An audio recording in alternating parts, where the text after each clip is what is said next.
Deadpool 3 की new set photos and video के साथ साथ प्लॉट से रिलेटेड लीक्स, स्पाइडरमैन की फर्स्ट आर रेटेड मूवी को लेके आखिर क्या है सोनी का plan, wonder man and Daredevil born again की शूटिंग लीक्स, बॉर्न अगेन में बुल्सआई की वापसी, लेकिन 18 में से कटेंगे 5 episodes, and finally Avengers Kang dynasty यानी कि अवेंजर्स 5 का प्लॉट लीक, प्लस कैसे होगा सीक्रेट वॉर्स के बाद एमसीयू का सॉफ्ट रिबूट वाला यूनिवर्स। इन सब के अलावा बोनस स्पॉयलर्स रिलेटेड है स्पाइडरमैन 4 में दिखने वाले 2 न्यू विलन से, तो उसके लिए वीडियो एंड तक जरूर देखना। Hi super fans, I am Swapnil and welcome back to super spoilers, जहां आपको मिलती है super hero movies and shows के स्पॉयलर्स की weekly updates. So without wasting any more time, let's begin this episode of super spoilers season 2।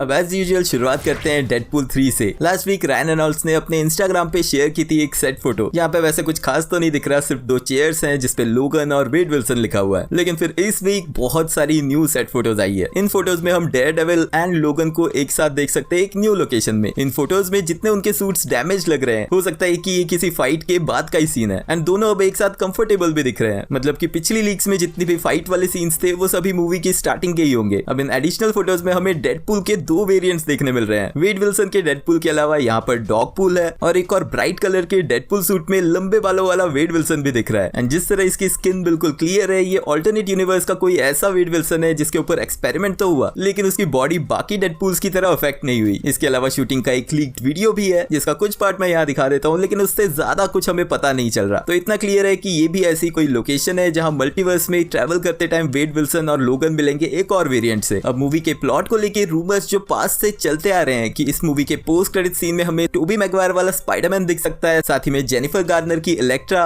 और Jessica alba की invisible woman भी दिख सकती है। एंड हालांकि ये सिर्फ रूमर्स ही हो सकते हैं, लेकिन ऐसा हो सकता है कि एक फन वे में जोक के रूप में दिखाया जाए इन सभी को एंड क्रेडिट्स में। बट रीसेंट रूमर ये कह रहे हैं कि डेडपूल और वुल्वरीन सैम रैमी वाले यूनिवर्स में जोस पिज्जा कॉर्नर पे पिज्जा खाते हुए दिखेंगे पोस्ट क्रेडिट सीन में। एंड इवन तो हम ये मान के चल रहे हैं कि डेडपूल 3 एमसीयू में म्यूटेंट्स का कनेक्शन करवाएगी, बट हो सकता है कि मूवी के एंडिंग उन्हें किसी और यूनिवर्स में दिखाए, जैसे कि सैम रैमी के स्पाइडरवर्स में। लेकिन अब ये स्पेकुलेशन सिर्फ 2-3 हफ्ते की बची है, क्योंकि डेडपूल 3 का ट्रेलर आते ही शायद सभी थ्योरीज फिर से अपडेट होती दिखेंगी, एंड उसके लिए मैं काफी एक्साइटेड हूँ। एमसीयू की अगली Disney plus show wonder man की शूटिंग शुरू हो रही है, एंड इसका प्रोडक्शन सेटअप हो चुका है एलए में, जहाँ पर हमें देखने मिला है एक सुपर हीरो कटआउट जिसके ऊपर लगा है W लोगो। अब सीक्रेट इन्वेजन के बाद डिज्नी ने फाइनलाइज किया था कि वो इन शोज को कम बजट में बनाएंगे, क्योंकि सीक्रेट इन्वेजन पे एक मूवी जितना बजट लग गया, तो उस चीज का इफेक्ट हमें डायरेक्टली यहाँ पे देखने जरूर मिलेगा। अब ये शो वंडर मैन भी आता है मार्वल स्पॉटलाइट बैनर के अंडर, जिसमें एको और डेयरडेविल बॉर्न अगेन है, तो इसका प्लॉट भी एमसीयू की मेन टाइमलाइन से डिस्कनेक्टेड होगा। अब हालांकि एको भी स्पॉटलाइट बैनर के अंडर ही था, लेकिन इसकी शूटिंग आधी कंप्लीट हो चुकी थी जब मार्वल ने इंट्रोड्यूस किया ये न्यू बैनर, यानी कि जितनी शूटिंग हुई थी उस हिसाब से ये शो टीवी 14 रेटिंग के अंडर आता। लेकिन स्पॉटलाइट बैनर की वजह से एंड में कुछ रीशूट्स किए गए और फिर इसे गोर बनाया गया, एंड स्पॉटलाइट की वजह से ही हमें ऐसे सीन्स देखने मिले एको सीरीज में। तो वंडर मैन जो स्क्रैच से इस बैनर के अंडर है, उसमें एक्सपेक्ट किया जा सकता है काफी कुछ देखने मिलेगा।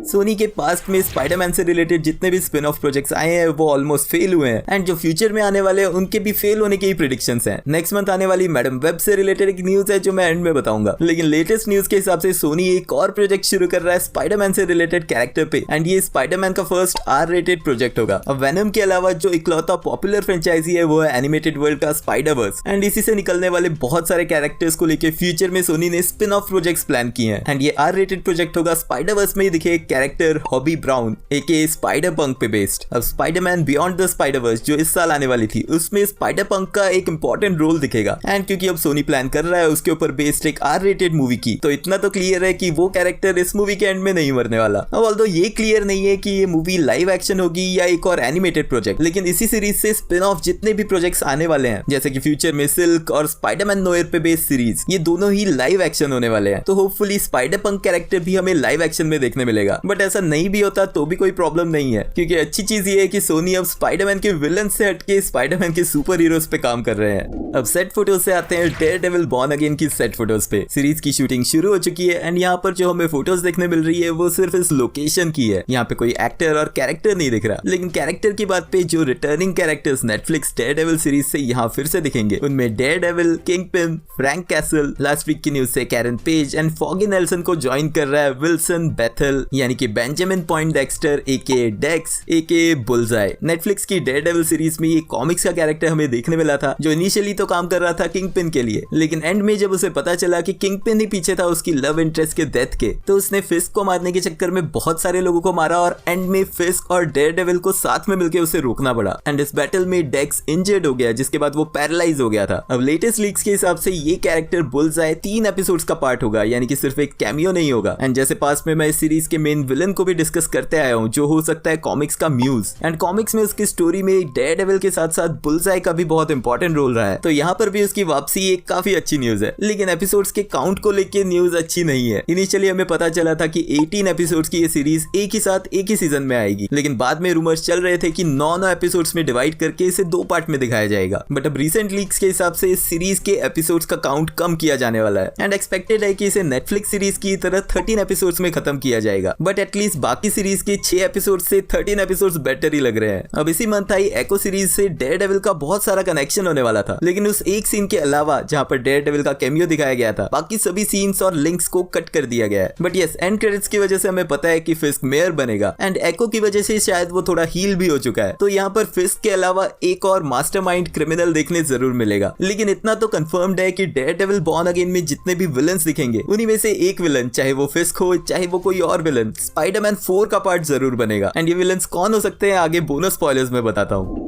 ओके, तो फाइनली बात करते हैं अवेंजर्स कैंग डायनेस्टी और एमसीयू के सॉफ्ट रिबूट के बारे में। अब पिछले साल ही Ant Man and the Wasp Quantumania के ऑलमोस्ट फ्लॉप हो जाने के बाद इस मूवी के राइटर जेफ लवनेस, जो लिख रहे थे अवेंजर्स द कैंग डायनेस्टी की स्क्रिप्ट को भी, उन्हें कुछ टाइम के बाद फायर कर दिया गया था। एंड फिलहाल के लिए टेम्पररी बेसिस पे स्क्राइब माइकल वार्डन, जिन्होंने doctor strange in the multiverse of madness की स्क्रिप्ट लिखी थी, उन्हें हायर किया गया था इस प्रोजेक्ट के लिए। ऑफ कोर्स इस मूवी का नाम द कैंग डायनेस्टी से अब शायद चेंज हो जाएगा, क्योंकि जोनाथन मेजर्स को ऑलरेडी फायर कर दिया गया है उनके केस के बाद, एंड इंटरनली इसे अवेंजर्स 5 नाम से बुलाया जा रहा है, तो होपफुली इसका नाम भी जल्दी अनाउंस होगा। लेकिन जो स्क्रिप्ट जेफ लवनेस ने लिखी थी, उसकी कुछ लीक्स आए हैं जहां से ये पता चला है कि उनके लिखे हुए प्लॉट में जो बैटल्स थी कैंग वेरिएंट्स के अगेंस्ट, वो होने वाली थी अर्थ पे। एंड इसमें सभी लीडिंग सुपर हीरोज जो अभी तक एमसीयू में एग्जिस्ट करते हैं, थॉर को छोड़ के, वो सभी इस बैटल का पार्ट होने वाले थे। यानी कि इवन दो कैंग का मल्टीवर्स पे बड़ा इफेक्ट दिखेगा, लेकिन इनके प्लॉट में मल्टीवर्स के बाकी कैरेक्टर्स नहीं दिखने वाले थे। ऑल्दो इस बैटल में थॉर को क्यों नहीं रखा गया था वो क्लियर नहीं है। हो सकता है कि ये प्लॉट पॉइंट हो अवेंजर्स सीक्रेट वॉर्स के लिए, या फिर हो सकता है ये क्रिस हेम्सवर्थ के थॉर कैरेक्टर से ब्रेक लेने की बात की वजह से हो। जिन्हें नहीं पता उनके लिए बता देता हूँ कि क्रिस हेम्सवर्थ के डीएनए टेस्टिंग में पता चला कि उन्हें अल्जाइमर्स डिजीज होने के नॉर्मल लोगों से 8 to 10 टाइम्स ज्यादा चांसेस हैं। अल्जाइमर्स एक डेमेंशिया यानी कि मेमोरी लॉस से रिलेटेड बीमारी होती है, जो एज के साथ मेमोरी को खत्म कर देती है। इस बारे में ज्यादा इन्फॉर्मेशन आपको पता लग जाएगी उनकी लिमिटलेस सीरीज से, लेकिन यही वो टाइम था जब उन्होंने मूवीज से ब्रेक लेने की बात की थी। एंड हो सकता है इसी रीजन से उन्हें स्क्रिप्ट का पार्ट नहीं रखा गया। लेकिन अब जो new writer Michael Walden script पे काम कर रहे हैं, वो एमसीयू के 616 अर्थ के सुपर हीरोज के साथ साथ ऑल्टरनेट यूनिवर्सेस के सुपर हीरोज को भी यहाँ पे लाएंगे। But I think Jeff Loveness की स्क्रिप्ट भी सही थी, क्योंकि कैंग डायनेस्टी कैंग की डायनेस्टी का अटैक दिखा सकती थी अर्थ 616 पे, जिसे डिफेंड करने के लिए अवेंजर्स असेंबल होते, और वो सभी वही अवेंजर्स होते जो अर्थ और इस यूनिवर्स पे एग्जिस्ट करते हैं। एंड उनके हारने के बाद या उसके जो भी रिपरकशंस होते, फिर सीक्रेट वॉर्स में हमें देखने मिलते मल्टीवर्स के सुपर हीरोज एंड एक final multiversal battle. But of course अब न्यू राइटर ऑलरेडी हायर हो चुके हैं और मूवी का प्लॉट कुछ इस तरह से दिखेगा। इसके अलावा जो एमसीयू के रीबूट की न्यूज हमें पास से मिलती आ रही है, उसी चीज का कंफर्मेशन सीक्रेट वॉर्स के बाद जो रीबूट होगा वो एक सॉफ्ट रिबूट होगा, यानी हार्ड रिबूट करके सब कुछ पास्ट का डिस्ट्रॉय नहीं किया जाएगा। अब इस रूमर की माने तो यहाँ पे क्रिएट किए जाएंगी एंड में 2 अर्थ्स। जितने भी पास्ट के यानी कि एग्जिस्टिंग सुपर हीरोज है जो आगे कंटिन्यू नहीं करने वाले, उन्हें बना दिया जाएगा अर्थ 616 का पार्ट, और रिबूट के बाद एक न्यू अर्थ बनेगी सेपरेटली, यानी कि वो दूसरे यूनिवर्स का पार्ट होगी। एंड यहाँ एग्जिस्ट करेंगे वो सभी न्यू सुपर हीरोज जो रिसेंटली इंट्रोड्यूस हुए हैं, और इनके साथ में म्यूटेंट्स और फैंटास्टिक फोर भी। यानी कि फ्यूचर में जितने भी प्रोजेक्ट्स म्यूटेंट से रिलेटेड होंगे और फैंटास्टिक फोर से रिलेटेड होंगे, वो सब इस अर्थ का पार्ट होंगे। और अर्थ 616 के कैरेक्टर्स को भी जिंदा रखा जाएगा ताकि फ्यूचर में उनका यूज किया जा सके। लेकिन सीक्रेट वॉर्स के बाद मेन फोकस रहेगा इसी न्यूली क्रिएटेड अर्थ पे। इस सॉफ्ट रिबूट को लेके आपके क्या थॉट्स है मुझे कमेंट्स में जरूर बताना।